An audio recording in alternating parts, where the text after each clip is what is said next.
ఛత్తీస్గఢ్లోని దట్టమైన అడవుల్లో ఒక పేరు భయం మరియు రహస్యంతో ప్రతిధ్వనిస్తుంది. ఆ పేరే మడ్వీ హిడ్మా.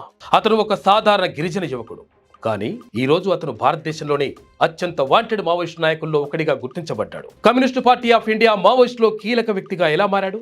అతని జీవితం ఇలాంటి మలుపులు తిరిగింది. ఈ వీడియోలో హిడ్మా జీవిత కథను, అతని ఉద్యమాన్ని మరియు అతని చుట్టూ ఉన్న రహస్యాలను వివరంగా తెలుసుకునే ప్రయత్నం. ఎదుర్కోలేని సవాళ్లు. చదివింది 7వ తరగతి అయినా హిందీ ఇంగ్లీష్ భాషల్లో దిట్ట. అతడు వ్యూహంలో చిక్కుకుంటే సాలెగుట్లో చిక్కుకున్నట్లే. ప్రాణాలతో బయటపడడం అసాధ్యం. ఆ చావు కూడా అంత భయంకరంగానే ఉంటుంది. అతనికి చిక్కితే అనాయాస సునాయాస మరణాలుండవు. అతని నిఘంటువులో జాలి, దయ, కరుణ అన్న పదాలు కూడా ఉండవు. ఇప్పుడతడు దేశవ్యాప్త సంచలనం.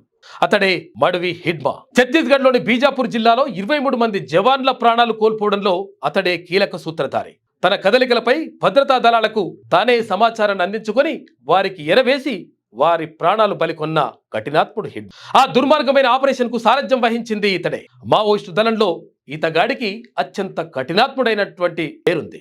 ఇతడి వ్యూహాలు ఓ పట్టాన అర్థం కావు. ప్రత్యర్థులు చిక్కితే ప్రాణం తీయాలన్నదే ఇతడి ఫిలాసఫీ. మడ్వీ హిడ్మా 1981లో ఛత్తీస్గఢ్లోని సుక్మా జిల్లాలోని పుర్వతి అనే చిన్న గిరిజన గ్రామంలో జన్మించాడు. అతను మురియా గిరిజన సముదాయానికి చెందినవాడు. ఈ ప్రాంతం మావోయిస్టుల బలమైన కేంద్రంగా పిలువబడుతోంది. దీనిని వారు లిబరేటెడ్ జోన్గా పిలుస్తారు. హిడ్మా బాల్యం సాధారణంగానే ఉండేది, కానీ అతని జీవితం ఒక అసాధారణ మార్గంలో ముందుకు సాగింది. 7వ తరగతి వరకు చదువుకున్న హిడ్మా యుక్త వయసులోనే మావోయిస్టు ఉద్యమంలో చేరాడు. 1990 చివరలో హిడ్మా కేవలం 16 ఏళ్ల వయసులోనే మావోయిస్టుల పీపుల్స్ లిబరేషన్ గెరిల్లా ఆర్మీలో చేరాడు. ఆ సమయంలో ఛత్తీస్గఢ్లోని బస్తర్ ప్రాంతం మావోయిస్టుల ఆధిపత్యంలో ఉండేది. గిరిజనుల హక్కుల కోసం పోరాడతామని చెప్పే ఈ ఉద్యమం హిడ్మా వంటి యువకులను ఆకర్షించింది. హిడ్మా తన బాల్య స్నేహితుడు, బంధువైన మడ్గం భీమాతో కలిసి మావోయిస్టుల బాల సంఘంలో చేరాడు. ఇద్దరూ కలిసి ఉద్యమంలో శిక్షణ పొందారు. కానీ వారి జీవితాలు పూర్తిగా వేరువేరు దారుల్లో సాగాయి. భీమా తర్వాత మావోయిస్టులను విడిచిపెట్టి ఛత్తీస్గఢ్ పోలీసుల్లో చేరగా హిడ్మా మాత్రం ఉద్యమంలో మరింత లోతుగా కొనసాగాడు. హిడ్మా తన తెలివితేటలు, క్రమశిక్షణ మరియు గెరిల్లా యుద్ధ వ్యూహాల్లో నైపుణ్యంతో మావోయిస్టు సంస్థల్లో వేగంగా ఎదిగాడు. 2000 మధ్యలో అతను peoples liberation guerrilla army battalion number 1 area కమాండర్గా నియమితులయ్యాడు. ఈ బెటాలియన్ సుక్కా, దంతేవాడ, బీజాపూర్ ప్రాంతాల్లో ఆపరేట్ చేసేది. హిడ్మా వ్యూహాత్మక దాడులు, అతని శాంతమైన స్వభావం మరియు యుద్ధంలో ధైర్యం అతని సంస్థలో ఒక కీలక వ్యక్తిగా మార్చాయి. 2017లో అతను మావోయిస్టు పార్టీ సెంట్రల్ కమిటీలో అతి చిన్న వయసులోని సభ్యుడిగా నియమితుడయ్యాడు. ఇది బస్తర్ ప్రాంతంలోని గిరిజనులకు ఒక పెద్ద గుర్తింపుగా భావించబడింది, ఎందుకంటే ఆ స్థాయిలో గిరిజన నాయకులు చాలా అరుదు.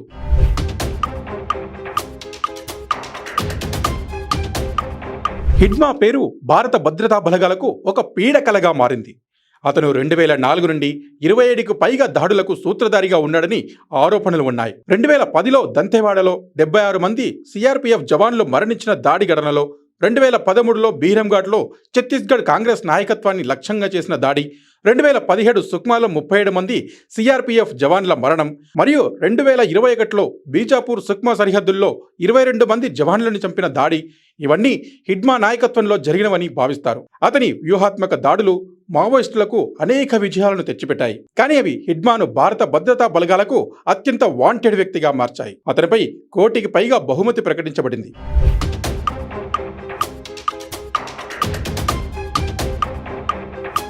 హిడ్మా ఒక రహస్యమైన వ్యక్తి.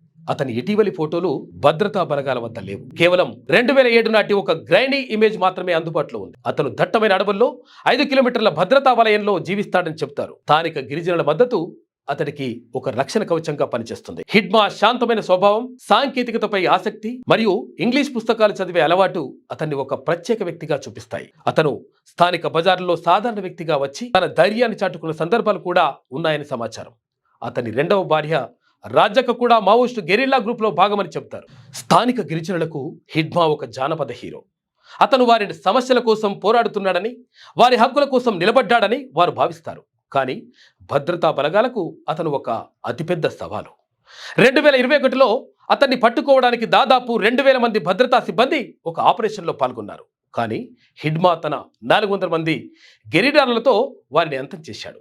అతని అరెస్ట్ లేదా ఎలిమినేషన్ మావోయిస్టు ఉద్యమానికి పెద్ద దెబ్బగా భావించబడుతుంది. కానీ అతను ఇప్పటికీ అజ్ఞాతంలోనే ఉన్నాడు.